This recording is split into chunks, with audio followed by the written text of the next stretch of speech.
So what causes heart disease?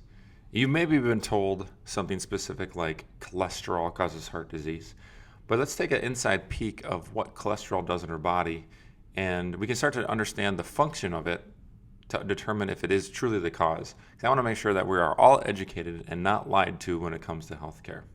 So what is the cause of heart disease? We've been told that it is cholesterol. And when it comes to cholesterol, what is the functions that cholesterol do in the body? If you were to name just a few of them, cholesterol forms just about every hormone in our entire body. It makes up a large portion of our brain. It's necessary and it's a component of every cell in your entire body. And when it comes to cholesterol, it's made in the liver, so our body makes it. And 80% of the cholesterol in our bloodstream is made by the liver, and it leaves about 20% of it that be absorbed from the foods that we eat. So when we take these things into consideration and the large function that cholesterol has in our body, why would our body make something that's going to create a chronic disease? And if we dive deeper into that, we start to see the processes that are taking place that are forcing the body to make more levels of cholesterol, as well as the stressors that get put on the cholesterol when it is in the body and in the bloodstream. So cholesterol, because of the large functions that it has, our body has to be able to produce a lot of it. And if you were to, say, have something like rheumatoid arthritis or an inflammatory, we'll just leave it as an inflammatory problem, your body needs to heal that.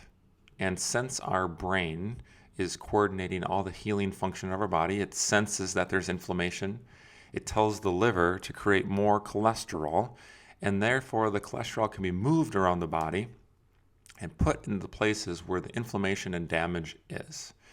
So looking at cholesterol at this level, we see the importance that our body has for it. And when it comes to that inflammatory process that's happening, if that's there for a day, our body can create cholesterol, can go repair the tissues, remove the cholesterol, and bring it back to the liver and not have it be floating around the body. But it's not so much the case in the habits and lifestyles of today that an inflammatory process would only last a day. So it lasts a day, it's not so bad. But when we look and fast forward 10, 15, 20 years of a chronic inflammatory process, some of the things bringing to mind are inflammatory joint problems, connective tissue disorders, chronic stress, having an injury that is unresolved. Having those things for long term, in upwards of over a year, our body gets used to creating cholesterol after cholesterol after cholesterol. And therefore, we have this elevated number of what's been tracked as being the cause of heart disease for many, many, many years. And when we have these tests that we do and we see this standard of everyone that has heart disease seems to have elevated cholesterol for some reason, we put them in this category of, well, cholesterol is bad because everybody that has heart disease has high cholesterol, so therefore we should lower it. And with that thinking, it's brought us to nowadays, the 2020s, where the number one prescribed prescription in the country is our statin drugs, which are drugs that are geared towards stopping your body from producing cholesterol. And we can see where this might make sense when we look at just raw numbers and do tests. But if we don't understand what the purpose of cholesterol is, it's actually a really big mistake for us to take and remove our body's ability to create cholesterol. And I know that with every medication, and be open-minded about this, obviously, is every medication has some sort of side effect. You may not notice them, they might be lingering underneath, but when it comes to medications, we have to be careful and understand that the side effects are creating responses in our body that maybe aren't what we want them to be. So cholesterol does have an important function, and when it comes to what our goals for cholesterol are, is to think of, well, we've been told that there's a good cholesterol and bad cholesterol. So we have this goal of increasing good and decreasing the bad cholesterol. And I'll tell you right now that When it comes to these inflammatory diseases or an injury that you may have, let's say I break my leg, my body is going to create a lot of cholesterol. And the cholesterol that my body's making is putting it into the bloodstream so it can get to my injury site. And when we understand that the cholesterol going to the injury site are more of the low-density lipoproteins, considered the LDLs or the bad cholesterol, I mean, we understand that cholesterol leaving the liver has a duty and a purpose. And so it's going to that injury site or that inflammatory joint or that cell that needs to be repaired. And as it's going there, it's in the bloodstream, and it may encounter some other areas of injury and have to repair there too. So our brain is constantly receiving this information, and now as this cholesterol leaves the liver and it goes to the injury site, it's been deemed this bad cholesterol because it's not really where it's supposed to be. But there's a reason why it's not where it's supposed to be. It's going and doing something. And then on the contrary, this good cholesterol, or HDLs, the high density lipoproteins that are more compacted, they're really on their way back from the injury site back to the liver. Our body is recycling them, which is a good thing. We want our body to recycle things that are unused. These have been deemed the good cholesterol, and things like exercise and good dietary habits and good lifestyle are what increases this HDL, or this high density or good cholesterol. Now, putting it into these two separate categories, good and bad cholesterol, we get this number. When you add them together, it gets the total cholesterol number, and we've been told that we want it to have it at a certain level. And if you go higher than that, you have to decrease it to get to that certain level. Well, now that we know the function of cholesterol and its purpose in the body, our body would make more of it if we had injury, and it would make the right amount or maybe even less of it if we don't have injury. So a person to have a higher number than what the standard cholesterol number is, we can, instead of saying, well, your body isn't working right, it's dumb, it's not doing what it's supposed to, the question we should be asking is, why do I have an injury? Why is my body creating more cholesterol? Am I building brain tissue? Am I in need for hormones? Are there cells that are destroyed and injury sites in my body that my body's producing this extra cholesterol for? And then when it's done healing it, why is my body not taking it back? And my HDL numbers are low, or when we think of those terms of these cholesterol not being good or bad, but instead being necessary, it gives us another question to ask and another level of our health that we have to uncover to make sure that we aren't doing something that's harming the body in long term. So I'm boating the question of, well, do we have good and bad cholesterol? Is that a real thing? Or do we have what's called necessary cholesterol, things that are necessary for our normal cell function all the time? And if we think of these cholesterols as being necessary, now we have a different perspective. So cholesterol is very, very important, and we've really been misinformed or lied to when it comes to this cholesterol story. And so a person that has a lot of injury, we should, rather than trying to take down the cholesterol numbers and taking a drug to do that artificially, we should be promoting our bodies to do it first and foremost. And we know of many things like diet and exercise that helps decrease inflammation, which is the kind of the first sign that injury is happening.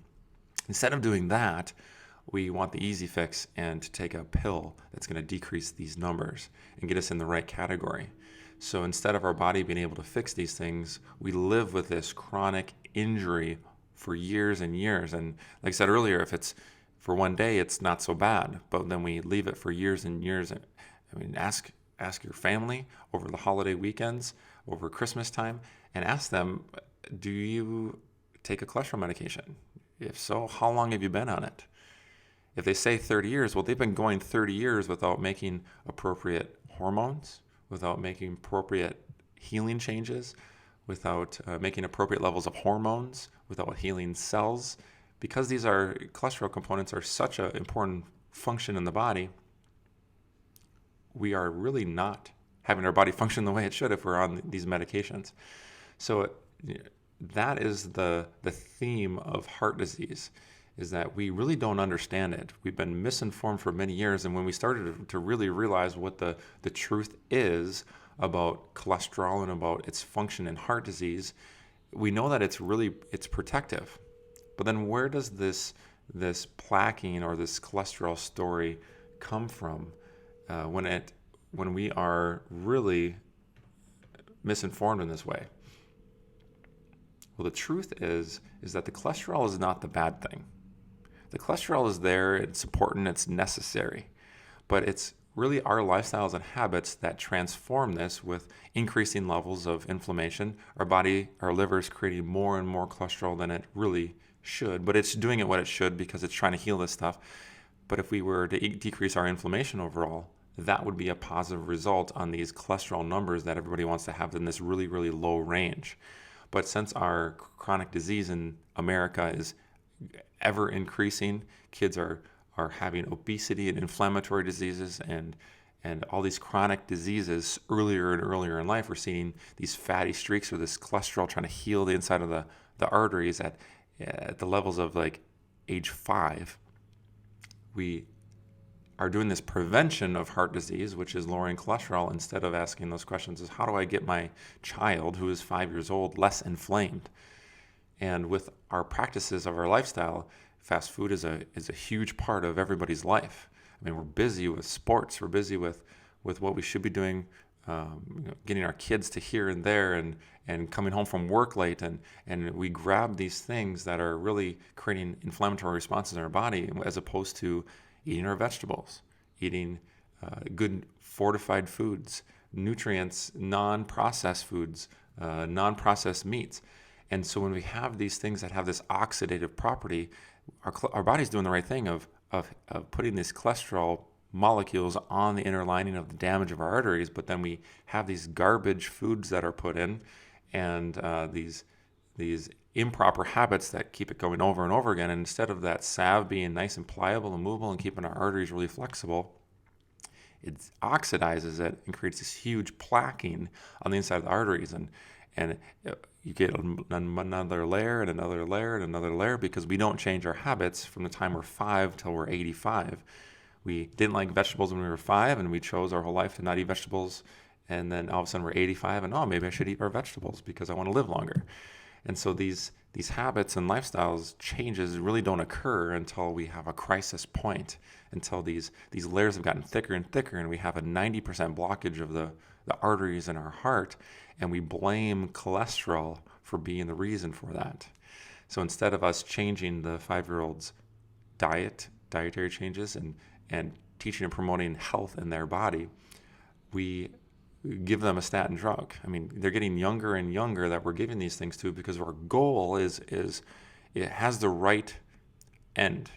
Our goal is to prevent heart disease, but the journey and the method that we're doing that, it is improper, because we're robbing that child of its function of cholesterol when we're giving these medications so young. So this is a testimony going out to parents. This is a testimony going out to other physicians. Let's keep talking about heart disease, because it's the number one killer in America right now, and it's going to remain the number one killer until we make some of these changes. But secondly, talking about what is this function of this thing we've deemed as being the killer of, and the chronic heart disease creator of cholesterol. And when we know the function of it, we can properly educate our patients, as well as we can tell our kids that we should eat this, not that, because now the parents have an understanding of what causes heart disease. And so the cause is chronic injury. So us doing it to ourselves, our body is trying its best to keep up and create these cholesterol molecules to go and heal and decrease inflammation. And it's one of the earliest signs that there's injury to the body. And then we just don't change. We continue to go and eat our garbage and not exercise and play our video games and keep robbing ourselves of our health. And our body is doing its best. It always does its best. Its function and its goal is to have us survive and thrive and live. And it's put in the survival mode at such a young age now, because of the way that we've forced our own habits and lifestyles into. So I want to encourage you to keep learning about what is the real function and proper goals of preventing heart disease long term. And it was back in 2018 when we started to really realize these things, and I hope that more of this is going to come out. And I guess if I'm one of the first ones to promote this, great. But the importance of HDL and LDL cholesterol is not new news. This is already a 3-year-old article, and it's uncovering that it's not bad and good cholesterol, and that's a lie that's been told. We are looking at necessary cholesterol, and how do we keep our body functioning in a necessary way, and how do we reverse, change, and stop this plaquing happening in our arteries. So this is our health edge topic of the day today. It's the importance of cholesterol and its function in prevention of heart disease, not causing heart disease. So I encourage you to keep working on yourself, working on your health, inspiring the people around you, leading your families in the right way, and stay tuned for the next episode.